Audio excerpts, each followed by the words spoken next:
এখন মনে হচ্ছে ঠিক আছে। আচ্ছা, আমি চাচ্ছিলাম কুয়েটে আপনি চান্স পাওয়ার পরে যে এক্সপেরিয়েন্স, সেইটার বেসিসে রিয়েল টাইম আপনার যে একটা এক্সপ্রেশন এবং আমাদের কোর্স বা আমাদের সাপোর্ট সম্পর্কে আপনার অপিনিয়ন, এটার একদম অনেস্ট এবং রিয়েল টাইম একটা কোশ্চেন অ্যান্সার সেশন এটার উপর নেয়ার ইচ্ছা ছিল। এই কারণেই হঠাৎ করেই হচ্ছে এই কোশ্চেন অ্যান্সার সেশনটা করা। হ্যাঁ, সো আপনাকে না ঠিক জানাই আছে, সমস্যা নেই, বুঝতে পারছি। সো সো বুঝতে পারছেন যে সার্টেনলি করা ব্যাপারটা।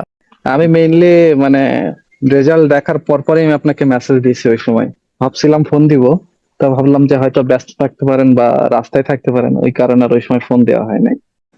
হ্যাঁ, আজকে একটু ব্যস্ত হয়েছিলাম। অনেকেই কল দিচ্ছিল দিনে এবং একটু হসপিটালেও গিয়েছিলাম। সো সব কিছু মিলিয়ে একটু ব্যস্ত সময় গিয়েছে। সো আমরা সরাসরি কোয়েশ্চেনে চলে যাব। ফার্স্ট কোয়েশ্চেন হচ্ছে, why did you think of doing masters in public university, why not in national university? মানে আপনি কেন পাবলিক ইউনিভার্সিটিতে মাস্টার্স করতে চাচ্ছেন, কেন আপনি ন্যাশনালে করলেন না? এখন আমার পাবলিক ইউনিভার্সিটি মানে মাস্টার্স করার চিন্তা ভাবনাটার মূল জায়গাটা হলো যে আমার রিসার্চ রিলেটেড কাজ করার ইচ্ছা আছে।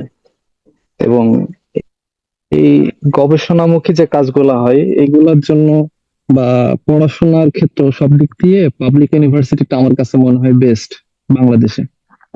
তো এই কারণে আর ইভেন গবেষণা ধর্মী কাজের জন্য যে ল্যাবের যে সুযোগ সুবিধাগুলো দরকার এইগুলো সচরাচর পাবলিক ইউনিভার্সিটি গুলোতে পাওয়া যায়। যে মানে ন্যাশনালে যে ল্যাকিংস গুলো আছে এই ল্যাকিংস গুলা কাটিয়ে ওঠার জন্য আমি মূলত পাবলিক ইউনিভার্সিটিটা চুজ করছি মাস্টার্স এর জন্য। খুবই প্রিসাইজ এবং মানে সুন্দর অ্যান্সার। এন্ড আমি এক্সপেক্ট করতেছিলাম যে আপনি আসলে এটা খুব পারফেক্টলি দিবেন, কারণ হচ্ছে আপনি দীর্ঘ সময় ধরে আমাদের এই বিষয়গুলো নিয়ে আমাদের সাথে কাজ করছেন। কোনটা দরকার, কোন ফ্যাসিলিটি এখানে পাওয়া যাবে, কোনটা ন্যাশনালি পাওয়া যাবে না, I guess you know better than others.